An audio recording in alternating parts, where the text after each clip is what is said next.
August 24th, 2020 meeting of the Police and Municipal Campus Building Committee. This meeting is now called to order. As a preliminary matter, this is Patrick Pitney, Chairman. Please permit me to confirm that all members and persons anticipated on the agenda are present and can hear me. Members, when I call your name, please respond in the affirmative. Mo DiPaolo. Yes. Kristen Ross. Present. Keith Baldinger. Yes. Holly Luke. Present. Kevin Anderson. Chief, you there? All right. Justine Snyder. Present. Patrick Collins. Joseph Morrow. Here. Staff, when I call your name, please respond in the affirmative. Kevin Mizikar. Present. Angela Snell. Present. Alexandria Martinez. Present. Anticipated speakers on the agenda, please respond in the affirmative. Matt Salad, Tecton Architects. Present. Jeff McElravy, Tecton Architects. I decided to give him the night off. He's got vacation this week. Okay, very good. And Neil Joyce, Construction Monitoring Services. Present. Thank Also you. present from CMS is Kevin Griffin. Okay, very good. Welcome, Kevin. Mr. Pitney, this is Pat Collins. I've joined the meeting as well. Hi, Pat. Welcome. Thank you.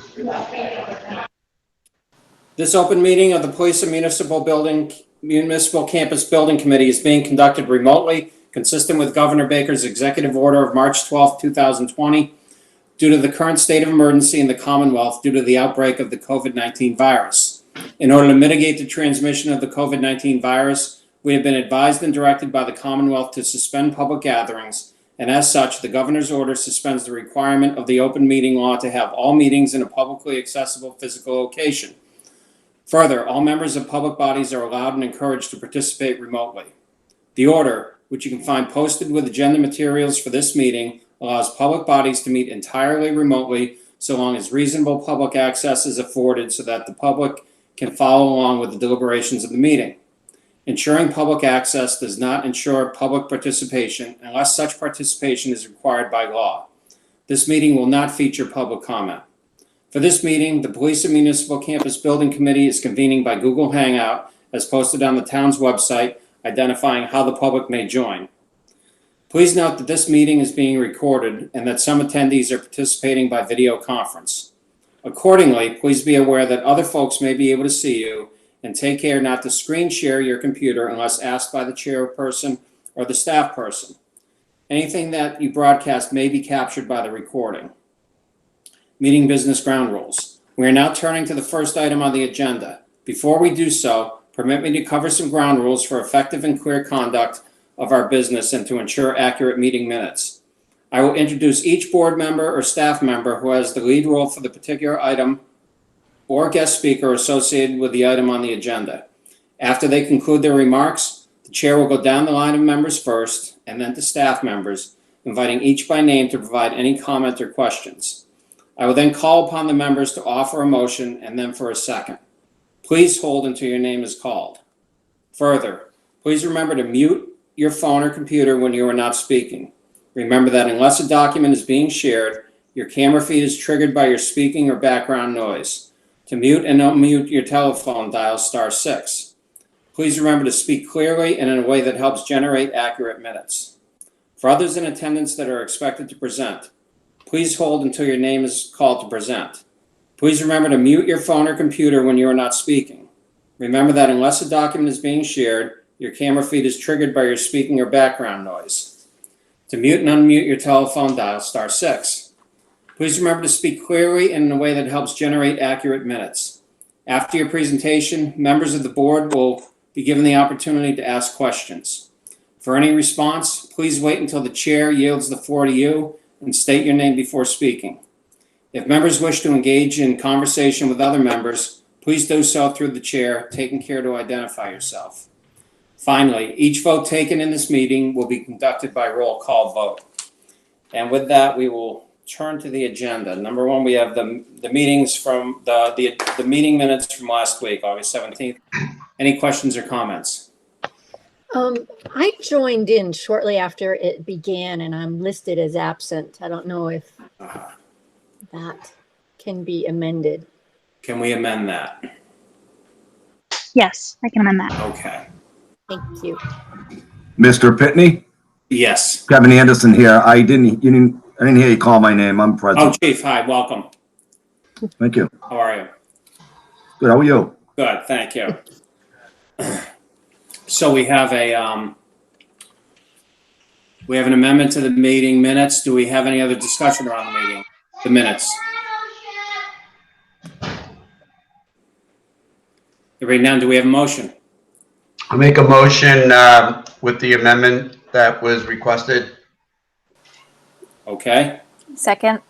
We have a motion and a second to approve the minutes from August 17th, 2020 as amended. All those in favor, when I call your name? Mo? Aye. Kristen? Aye. Keith? Aye. Holly?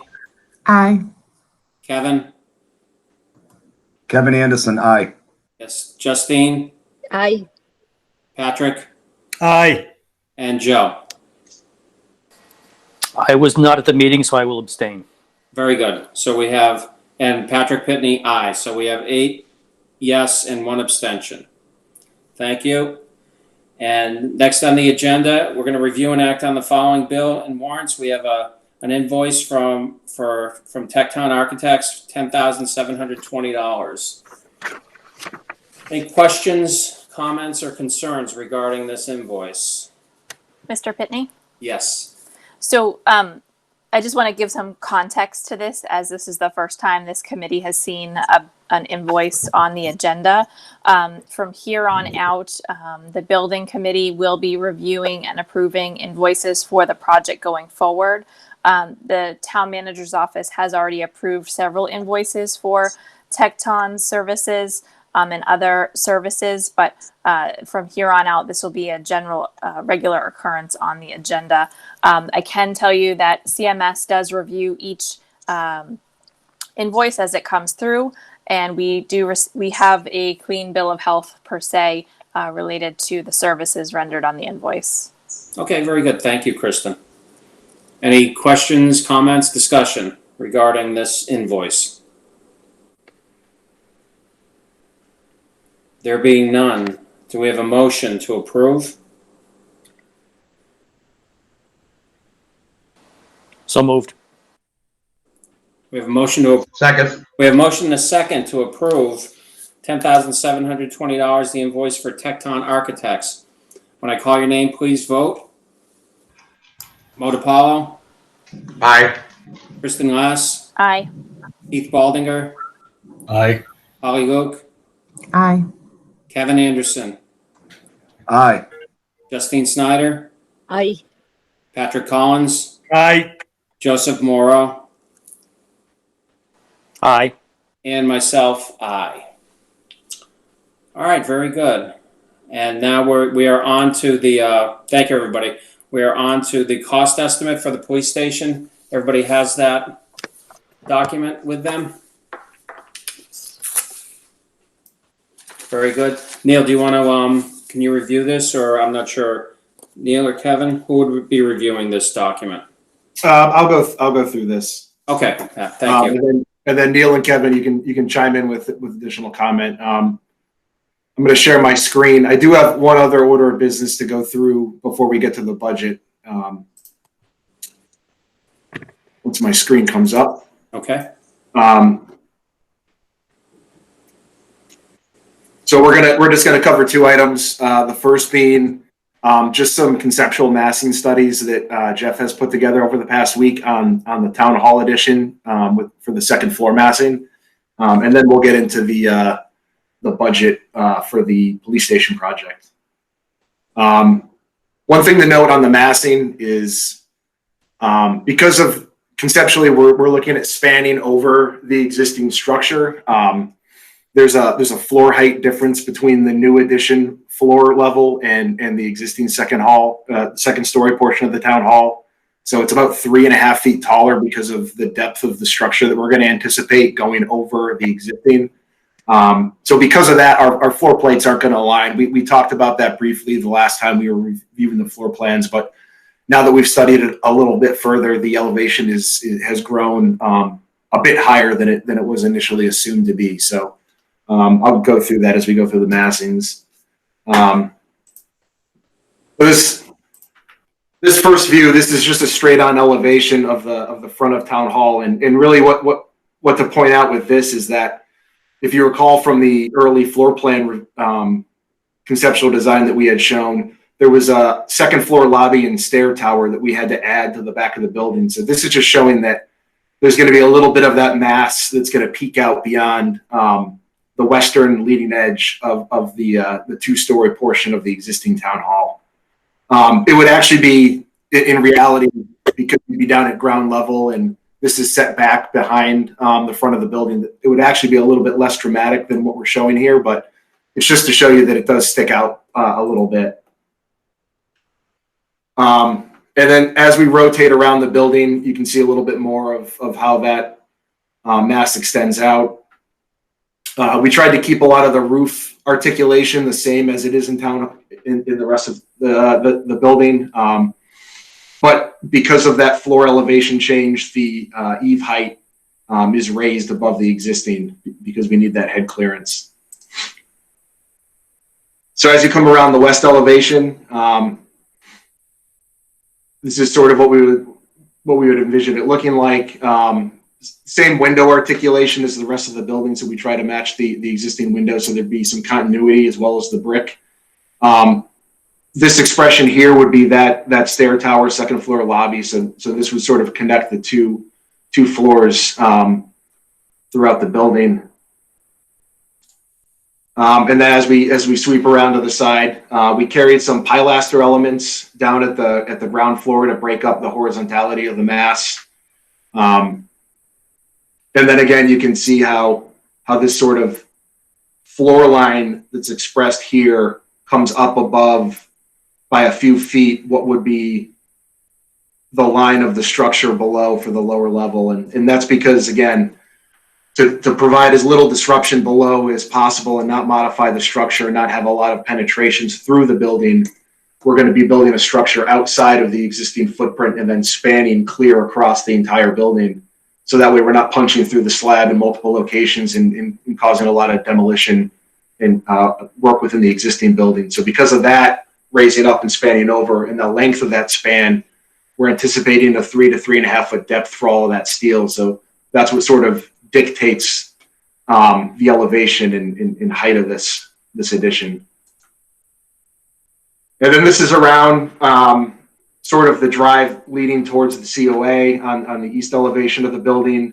You'll notice that we have another element mirroring that stair element on the west elevation. That's because we're not able to bring those floor heights, those floors together between the existing second floor and the new addition. So we would need a second stair as part of this addition, and we wouldn't be able to connect these two second floor portions to each other. So they would act separately. So we'd have two new sets of stairs for egress and access to the second floor, and then we would also have another elevator serving this portion of the building.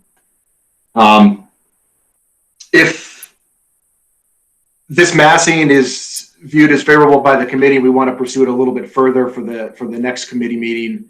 We would look at rearranging the floor plan to show how that would arrange itself a little bit differently, because again, we don't have that corridor that's going to be connecting the existing second floor space and the new second floor space.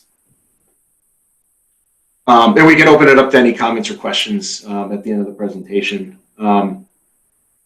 So then let's get into I think what's going to be the meat of the conversation tonight, and that's the estimate and the budget that we've developed based on that estimate that was prepared by A.M. Fogarty. So the design hasn't changed. The police station is still as it's been for the past few weeks now, and this is what the documents were based on that we sent to the estimator. And then once we received his numbers and vetted it, we applied that to our budget, because there's a number of line items that aren't part of his estimate and that we've developed. Just to show a little bit of the scope that we were capturing in this estimate and what we were anticipating for this phase of work. This thin dashed red line is the outline of the existing parking area and drive, just for reference. And then this dashed line is the existing police station that would be demolished once the new building is constructed. This line here is our limit of work for site work.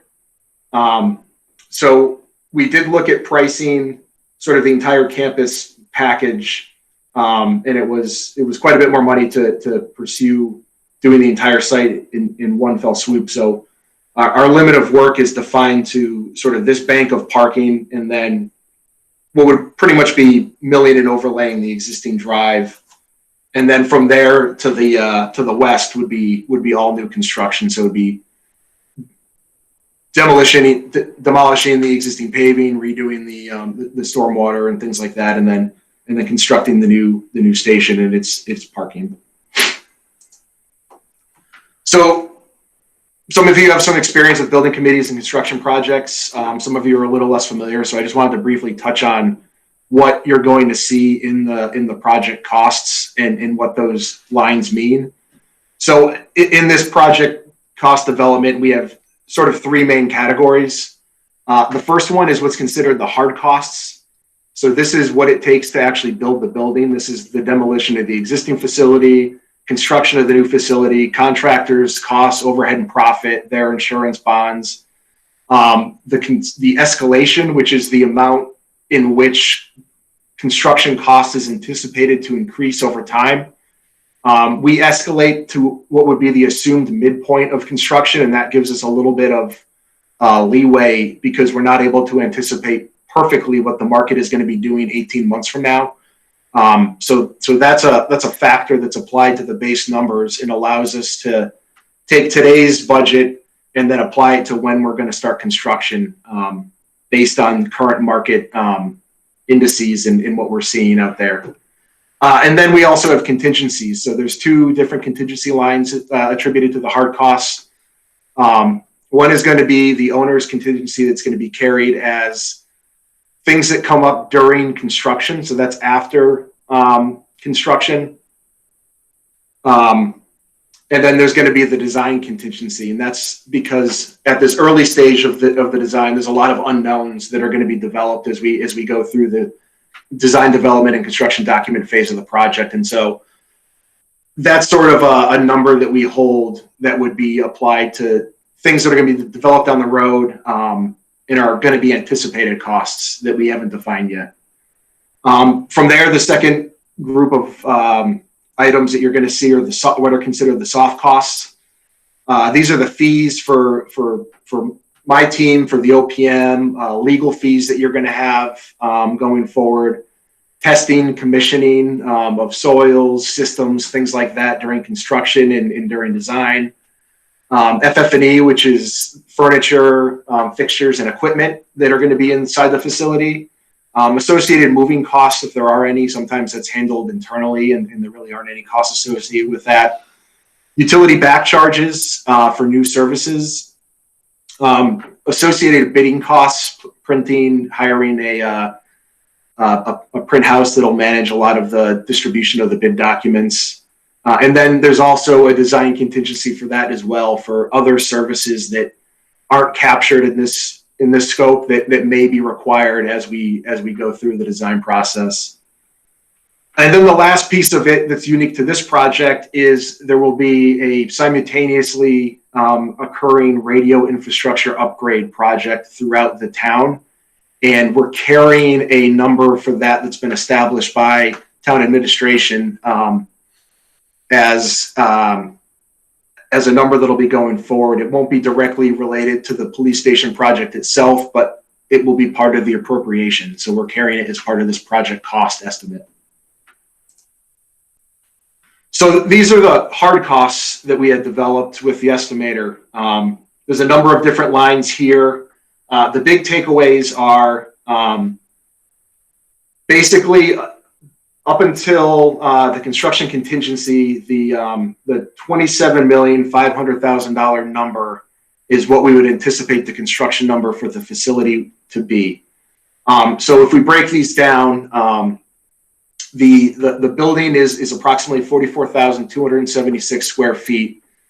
The basic numbers for the building itself without overhead and profit and contingencies and things like that is about $441 per square foot. So the building cost itself is just over $19.5 million.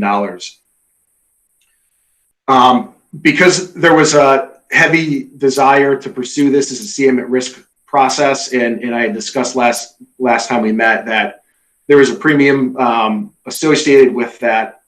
The increased cost is shown as a separate line, which is just over $1.9 million. We've also separated out the existing facility demolition, and that's right around $250,000. That includes the hazmat abatement for the existing building, so that'll take care of everything involved in moving that building.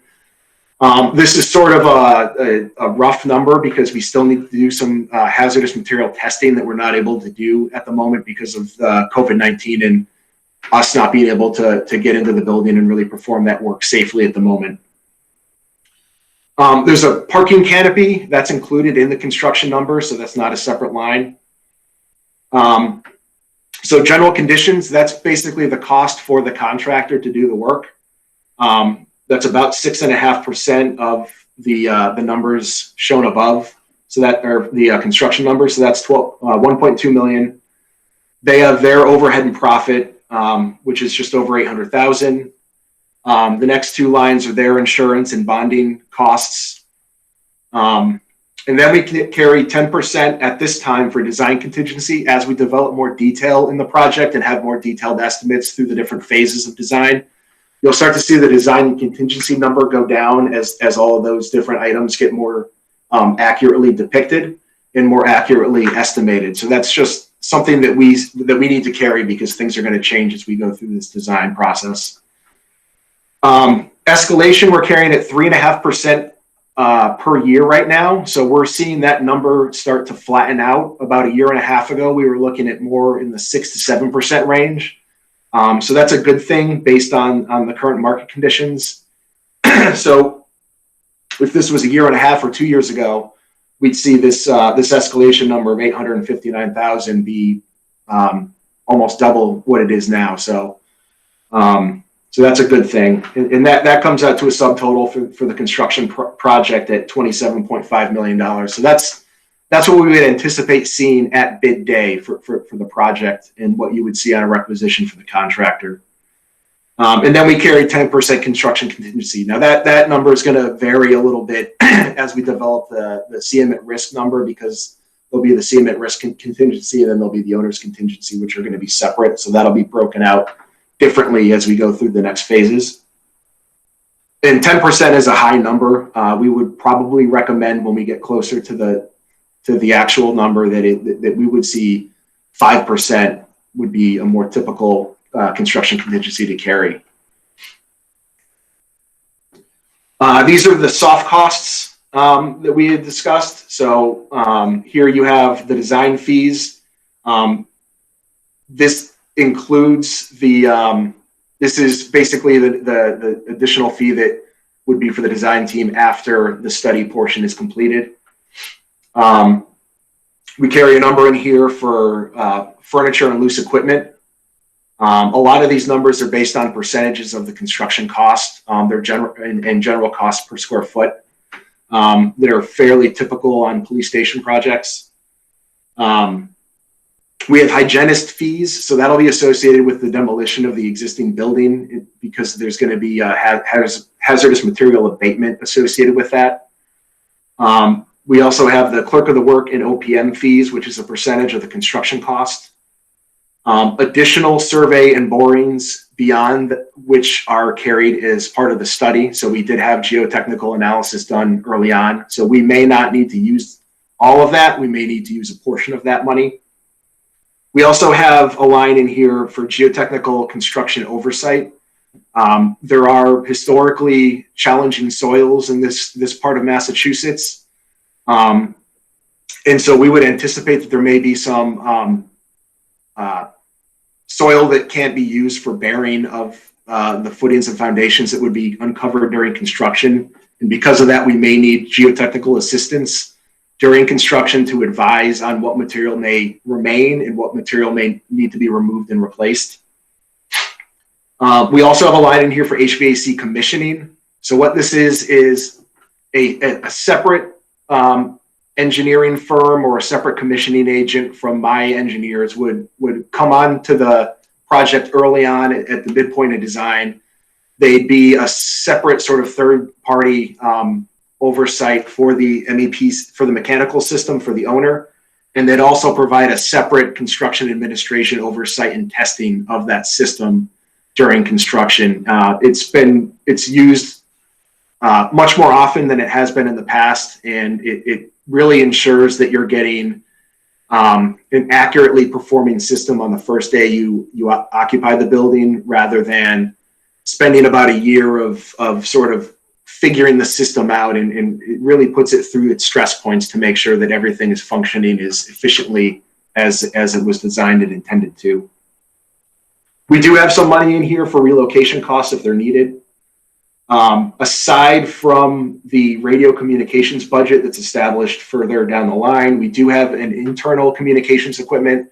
This is basically a cost per seat for the dispatchers. This includes a lot of the internal radio communications equipment, the dispatchers' workstations, and a lot of the infrastructure inside the building that they need to operate the emergency communication center.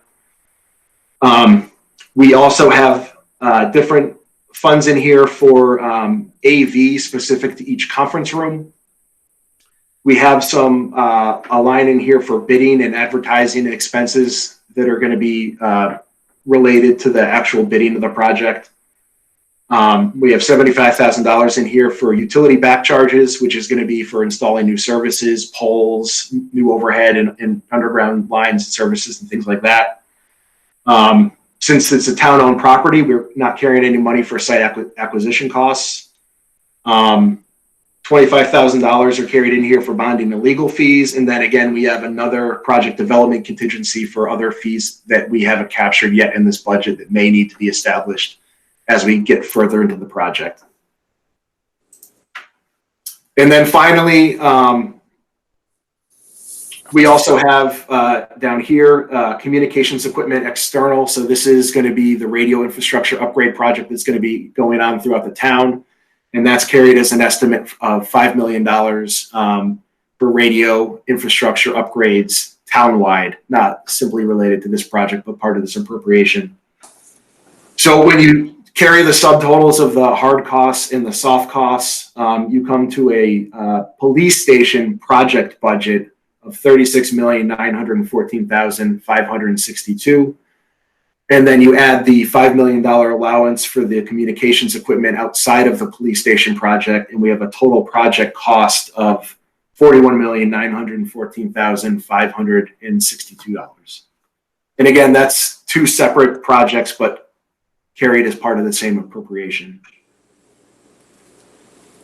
Thank you, Matt. Okay, that's a lot of information in a short period of time. Any questions or comments from the committee?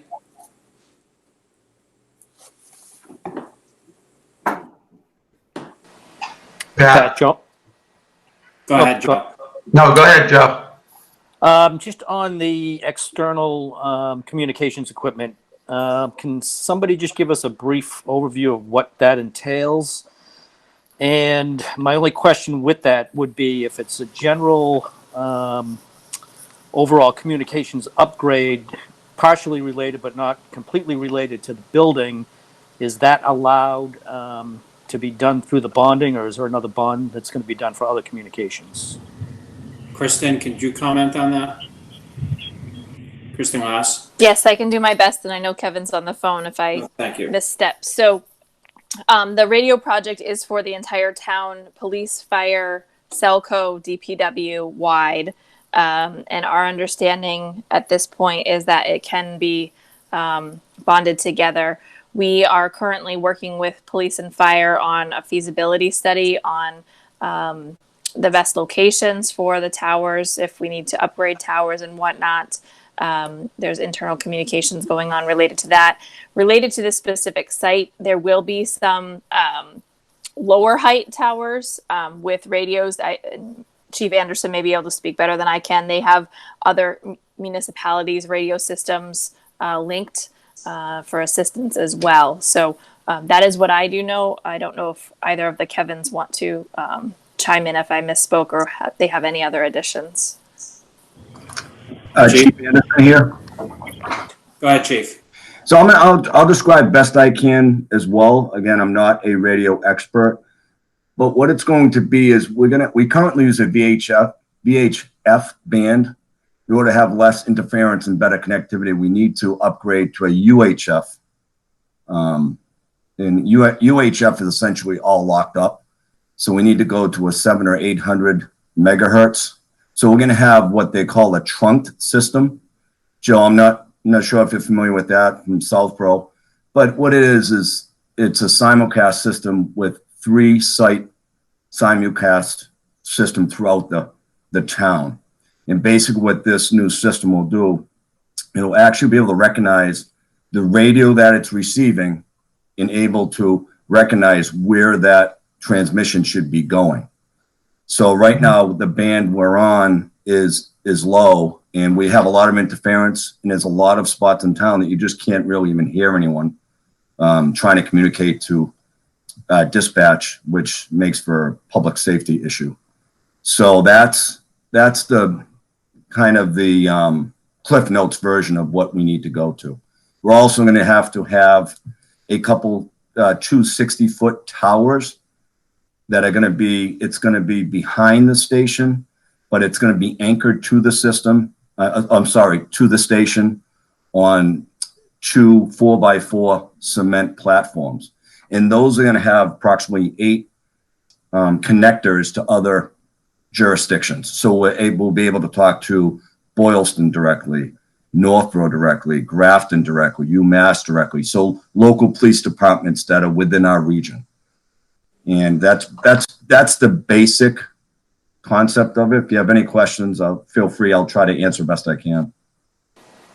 No, thank you, Chief. Thank you, Kristen. That answers my question. I was just more concerned. I'm glad you guys are doing the upgrade. I'm glad you guys are doing a different radio system because I know the problems we've had, even on the UHF side. My only question was being allowed to have that under the building, and I'm glad we were able to do that because we ran into some issues in Southborough with doing outside infrastructure upgrades and applying it to the bonding of the building at the time. So I'm good with that. Thank you. Thank you. Mo, you had something?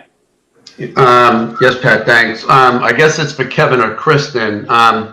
Is Selco going to be paying part of the bill? Or is this all going to be on the town? I know the bonding will be through the town, but is Selco going to be pitching in on this?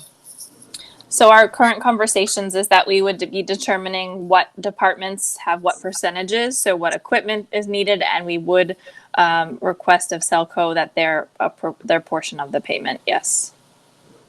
Okay, thank you. Very good. Thank you. Anything else? I do have one other question, Pat. Go ahead, Mo. Matt, is the $441 a square foot about the average price of what a police station is going for in the past year or so? I'm just curious. Yes, it's pretty consistent. Some a little more, some a little less. Okay. You know, a lot of it depends sort of where you are in the Commonwealth. Some more rural areas might get some less expensive contractors. It also depends on the size. I think because of the size of this facility, you would probably see you'd be more on the better end of the pricing than the higher end of the pricing because there's police stations are traditionally more expensive than a lot of other facilities because of their enhanced structural requirements and a lot of the technology and equipment that goes into that. You have a higher demand for HVAC equipment, higher demand for electrical equipment. So when you have a larger police station as compared to a smaller one, those expensive spaces get offset by the less expensive spaces like office, things like that. So you have those fixed expensive pieces like comm equipment and prisoner processing. The bigger the facility gets, it's sort of like the more value you build into the town because of that. Okay. Pat, one more question. Go ahead, Mo. Matt, did I miss it? I saw the line for a peer review of the structural design. but was there a zero there? There was, it's not required on this project. Why wouldn't we do it anyways? It certainly can. I've had one super really bad experience of not having the structural design peer reviewed, and it cost us big time. So I don't know what the cost is, but it's just a review. I can't imagine, scheme of things, it's that much money. That's something that, about how much would that cost, do you think? Just roughly. 50? Something like that. Okay. All right. Something to think about before we put it together. Thank you. Sure. Yeah, I don't think it's a bad idea. Mo, just to add on to, I talked to a couple of construction companies about the cost, and what I was told that if you're below, for a police station, under 500 square feet, under $500 per square foot, you're in pretty good shape. So looks like we're about 10% under that, a little bit more than 10%. So that number looks good from what I've heard. May I ask a quick question? This is Justine Snyder. Sure, Justine. It's just because they're big numbers and I want to understand. Under the construction costs, we have a line item for general administration, O&P, and that's $844,000. And then also under project development, we have clerk of the works, OPM fee. That's $1.5 million. So how are those two different? Is those Right, so under the construction cost, the general administrative overhead and profit is the contractor's overhead and profit. okay? And then the clerk of the works and the OPM, that would be CMS's fee essentially. So that would be their management of the project from the OPM side, and then the clerk of the works would be their on-site representative. So they'll have somebody basically on-site while construction is going on each day. Okay, Thanks, Matt. thank you. Anything else around this? I did have just one comment and a Mr. couple. Collins, please. Thank you.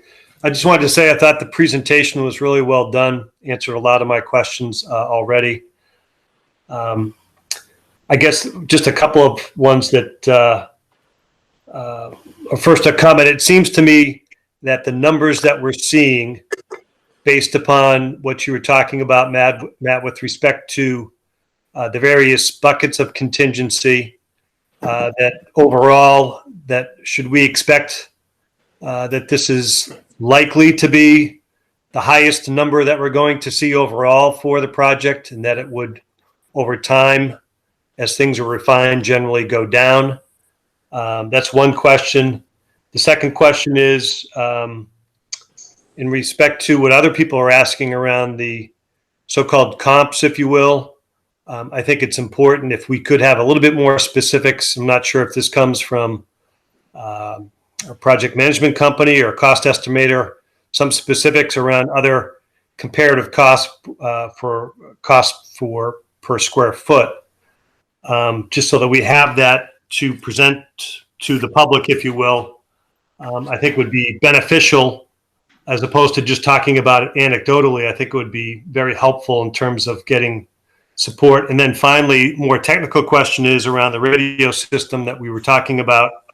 If someone can just talk a little bit about the built-in redundancies, so that we're assured that if we have failure in one area, that we don't lose the entirety of the system. Thank you. I'm going to start with number 2, because that's the easiest one. I think Neil and I can put our heads together, and we've got a number of facilities that we've worked on independently and together on, and we can get some numbers together on comparable police stations throughout the Commonwealth. Can you repeat question 1 again? Yeah, if I remember it now. I think it was more just a comment around, this is basically the highest cost we're going to generally see, and that Right. Some of the contingencies as the cost estimating occurs is going to likely go lower. Is that the case? I don't want to say likely go lower. I'd like to say that there's the potential to go lower. There's also, we would like to think that this would be the hard and fast high end to the number. And that's what the contingencies are there to do, is absorb the unknowns. If there's significant changes in scope that come out during the design process, one way or the other, that would certainly have an effect on it. And if there's changes to the market over the next 6 to 9 months that we can't possibly anticipate for whatever reason, that would certainly have an impact on it as well.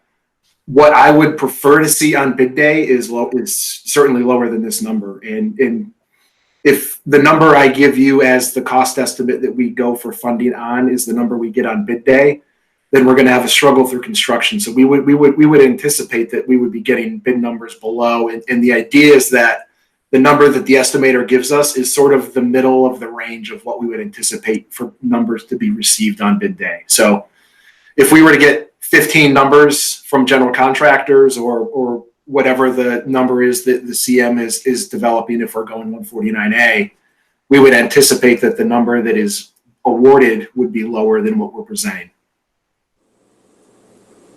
If I can just add to that, I think that's one of the inherent benefits of a CM, is that you will have a third party with firsthand knowledge of current market conditions sitting at the table with us in a partnering mode during design, and we can better anticipate what's happening in the market in real time and adjust the design and the requirements of the building on the fly. Very good. Thank you. That answer your question, Pat? Then to answer the radio question, Pat, Yes, there was the redundancies on the radio system. yeah, I think we'll have some better information for you in a future meeting. We're not entirely prepared to answer that question today. Okay. Pat, Go ahead, Mo. question for Matt. This is, we're going to have to start selling this police station soon, like within a couple weeks.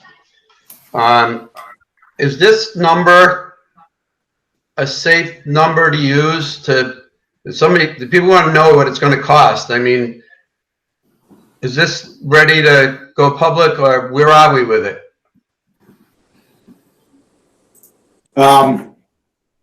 I would say that based on the vetting that we've done on this number and the way in the design of the station as it currently is, this is a good number for what we're looking at. As far as going public with the number, I don't think we would have presented it in a public meeting like this if we didn't find it to be an acceptable number to discuss with the town. I certainly leave that up to town administration, but I think it would be acceptable. But I know what you're saying about this being a public meeting, but if we start putting a group together and start going out and sell this, it's going to spread out, I think, a lot faster than it will from this meeting. So I just wanted to know if we should hold back on it or if it's okay to use it. Yeah, and part of it is there's certainly, from the public perspective, going to always be sticker shock with the final project number. But it's when you sell the number, it's showing the breakdown and getting an understanding of what those numbers actually mean. It's not just a police station. There's a lot more that's going into all these numbers that add up to that. Sure. Okay, thank you. And Matt, I have a question. When you do your comparison costs, my presumption is that you're going to be looking at like-sized towns, socioeconomically, population-wise, police force size-wise. Is that a fair assumption? Yes and no. Maybe you can elaborate. So you're in the unique position, right, where you're on the larger side for a town in the Commonwealth, but you also have Worcester that's right next door. So your police department has a different demand on its staff and what it handles differently than what a similar sized town that's around more rural environment handles. So you have cross through crime. that would come out of Worcester that you have to deal with, and more traffic crime coming out of Worcester. And Chief Anderson could discuss this a little bit more accurately, but because of that demographic of the surrounding area, you can't really compare apples to apples with the same size town somewhere else in the Commonwealth. Having said that, are you 3 times larger because of that? No, but there is certainly a difference if we were to compare you to, say, like a Greenfield or something like that. Okay. I think that's important information to know and to have, so thank you. And when we're looking at just raw numbers, what would you say is the most important number? Is it the overall cost? I mean, obviously there may be some sticker shock among the public, or is it the unit cost, the price per square foot? What would you say is the best comparator? So the unit cost being in line with similar police stations, in if nothing else on the low side for what you would see, that is a good indicator that we're not sort of going crazy with the design. We're not doing the Taj Mahal that everyone's going to start commenting on. From there, the public is going to care about the final number in particular. So it's really the size of the building, the cost per square foot, and the final project number are going to be the big factors. Everything else is just sort of the in-between and the filler. Okay.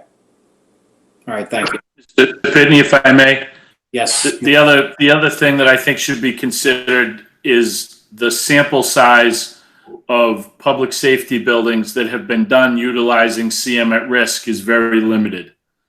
So even if we were to poll all of the current projects, most of which are still in construction, I'm not sure that we're going to have a huge sample size to draw from in terms of comparators. All right, very good. Thank you. You're welcome. Any other comments or questions? Anything from staff out there? Mr. Mizikar, Angela, anything? Yeah, Pat, Kevin. this is Kevin. Sure. So I just wanted to add, so, looking at the big numbers, they're hard numbers to kind of deal with. I'll quickly walk it back based upon, our best understanding of FY21 tax rates and, average single family home, all those numbers. So if you're looking at a $42 million project rounding up, including the radios, for the average single family home, which we know there's more folks that have homes in town that are less than the average from a pure number standpoint, because we have some expensive homes, so that skews the average upwards. Sure. You're looking at about $180 a year. Then I like to walk that back to the lowest common denominator and get to your 1 cup of coffee per week at $3.75 a week. Would be the cost of this type of debt service. Again, $180 for the average single family home if 42 million were to play out with our estimates for FY21. This would not have a likely full tax rate impact until fiscal year 23.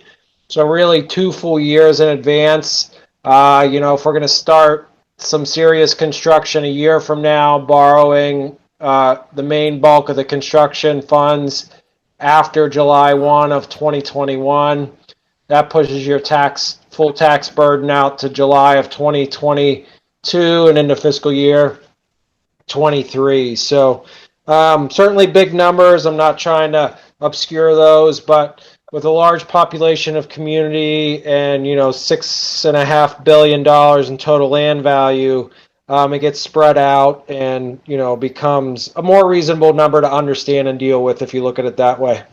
Sure, great. Thank you, Kevin. I think that's very helpful just to have those numbers. And at the same time, I believe, I'm not sure of all the numbers, but we'll be retiring some debt over that period of time as well.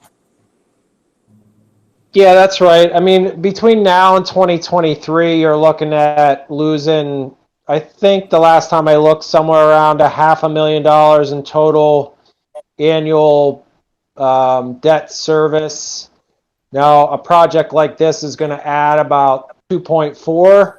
So, certainly a net add, but, over time, we will be paying off other debt. Now we pay off the high school, which is a big annual payment, but under the old MSBA system, the vast majority of that's coming from the state SBAB still.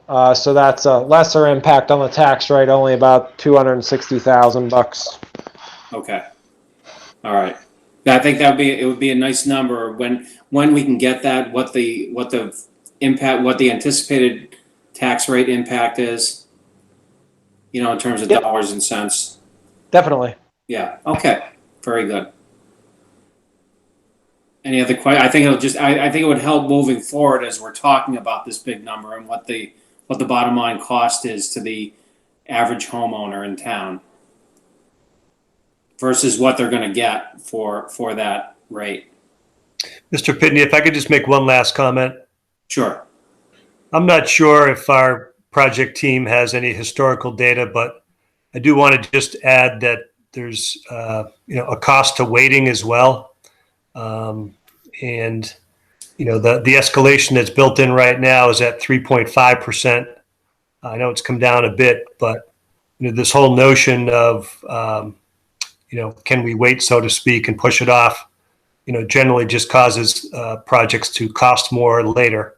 Not only in terms of the project cost, but also in short-term repairs that need to be made on existing facilities. So it's usually not a prudent decision to defer. So I'm wondering if there's some sort of longitudinal data that they could provide to help support that argument that this is a prudent time to move ahead. Mr. Chair, Kevin Griffin. Go ahead, Kevin. So we had a project that we completed recently that had some challenges making it through, and we ended up taking a lot of scope out of the project, just to what you guys were just saying. And the project at the time of bid ended up being the same cost as the project that was presented, I think it was 4 years prior, when it finally was approved for a much less building. So there is some serious validity there that, if you wait, the costs don't come down, they just continue to go up. Yeah, I think that's very valid. Thank you, Mr. Collins, for the comments. And, I think we can all agree that the police station has more than waited its turn, and it's time to move forward with this as soon as we can get it done. So. Just as an anecdote to further define escalation, it will almost never equal inflation. It almost always outpaces it. And a lot of that is driven by continuing enhancements to the codes and regulations that the buildings are required to operate under. So energy codes, things like that continue to get more restrictive. And because of that, construction will always get a little bit more expensive than inflation. So a 3.5% escalation rate is about as slow as we've seen since 2008.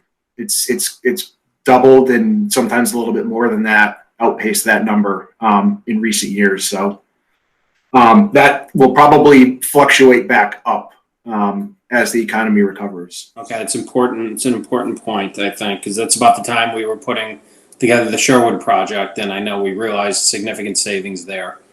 So very good. Any other questions, comments, discussion around the budget?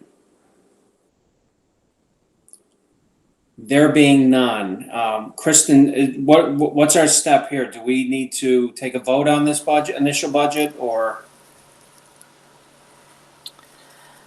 I think we should. Our construction manager our OPM has reviewed the budget, is comfortable with the budget.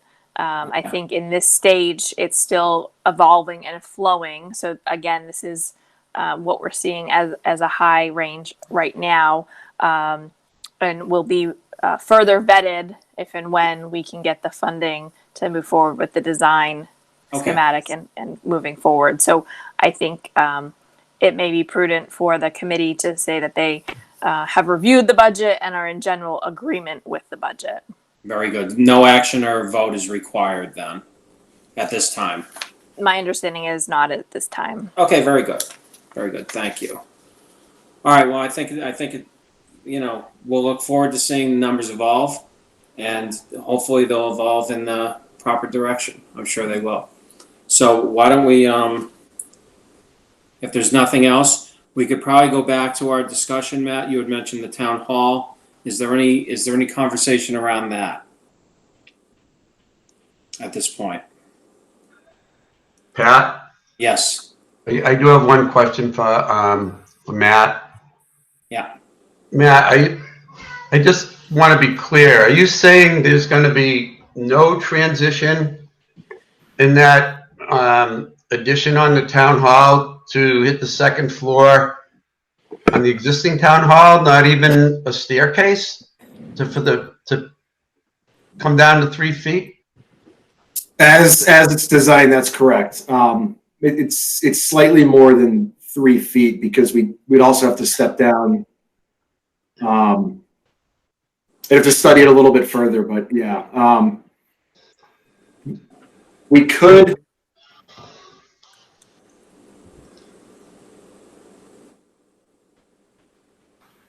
The reason being is we were trying to really avoid modifying and cutting into the existing roof structure for the existing building, because there's a lot of costs associated with that, and disruption.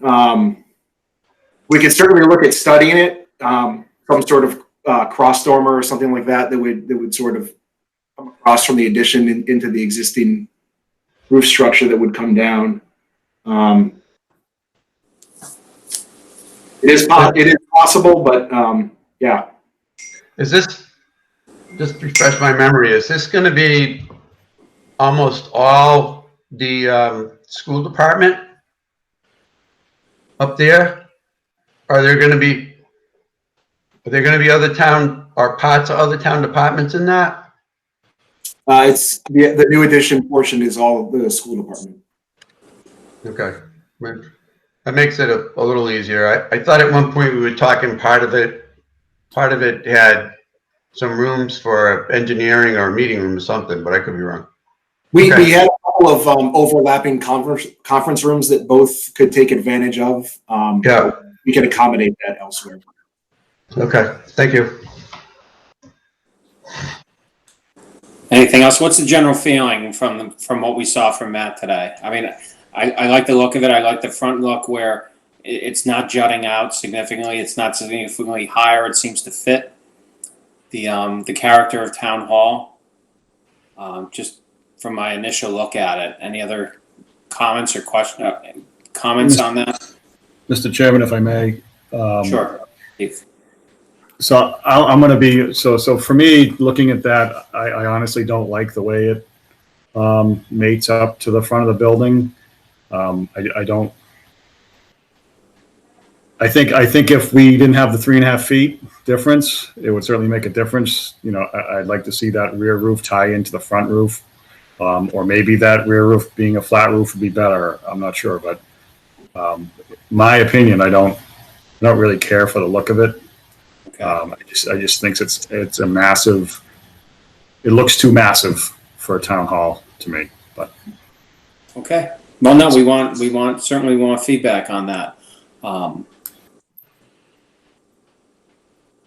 What would Matt? What would that require? Is a flat roof feasible there? Or are we just running into more problems if we were to do something like that to try and reduce the mass?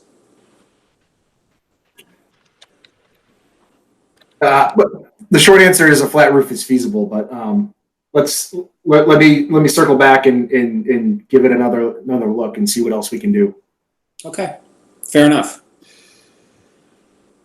Anybody else out there? I'm not going to be in the building. This is A lot Kristen. of people are. Sure, Kristen. This is my first time really looking at it and understanding it. I like it from the perspective that the school department would have their standalone space and access, but they'd also be approachable and within our same footprint.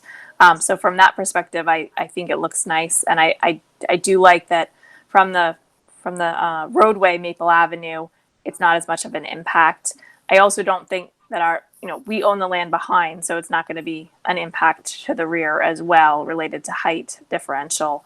And with the police station being 2 stories as well, that may be okay. But I would definitely defer to Keith's expertise related to how the building operates and his thoughts on the function. Certainly.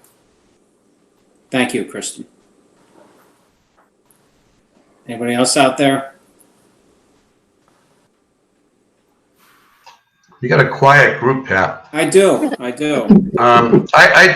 think I generally agree with Keith as far as, tying in the buildings. I think that's addressable. Other than that, I think it'll work. But I do agree on the roofs, and I was wondering, and I thought we were too early in the design stages. You got the pitched roof coming off the existing building, and you got the pitched roof coming off the new addition. It seems like there'd be issues there in those valleys with snow accumulating. I know it would be built for snow load, but still. So I think Keith's idea bears some study to see if it can be worked out. That's more important than the stairs, I think. That's exactly why we're having this discussion. We want to get all ideas out on the table and look at all possibilities and come up with the best solution. So thanks, Mo. Mr. Pitney, I would have one comment. Sure. I think, from the school department perspective, the two most important things are, maintaining our presence at town hall to maintain all of the strong working relationships that we've had for decades that I think have benefited the community.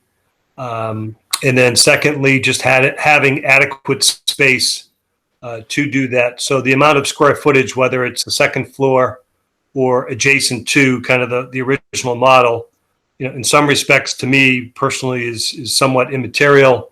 I know that there's clearly, and I'm not a person to weigh in on this, is the aesthetic part, nor the kind of building function part. So I'll defer to others on that. So, from our perspective, either design kind of meets our two primary purposes, which is having enough square footage to operate in maintaining the presence at town hall. Okay. Thank you, Mr. Collins. Anybody else? Okay, very good. Well, there's a lot to think about. If anybody will be certainly visiting this many times going forward, if there are any other thoughts or concerns around it, and Matt, I'm sure you'll be developing these plans further as we go along. Yep.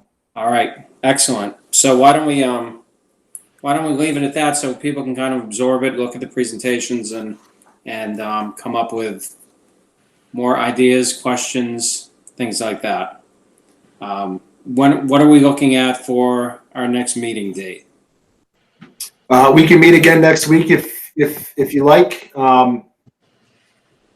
because the following Monday is Labor Day. Yes, it is. And we'll have some revised massings for the town hall, and we'll also have the conceptual design exterior for the COA. Okay, very good. Any opportunity to have any comparison costs at that point, or? Yep, we'll have that as well. Okay, very good, very good. Alex, you can send out an invite for that. Everybody's good for next Monday? Yep, I can send out an invite. Okay, very good. Very good. I think that is everything at this point then. Thank you, everybody, for your attention. And do we have a motion to adjourn? So moved. We have a motion. Do we have a second? Second. Second. We have a motion and a second to adjourn. When I call your name, please respond. Mo DiPaolo. Aye. Kristen Lass. Aye. Keith Baldinger. Aye. Holly Luke. Aye. Chief Anderson. Aye. Justine Snyder. Aye. Patrick Collins. Aye. Joseph Morrow. And Aye. And myself, aye. Thank you, everybody. Have a good night. Thank you, you too. Take care. Thank you.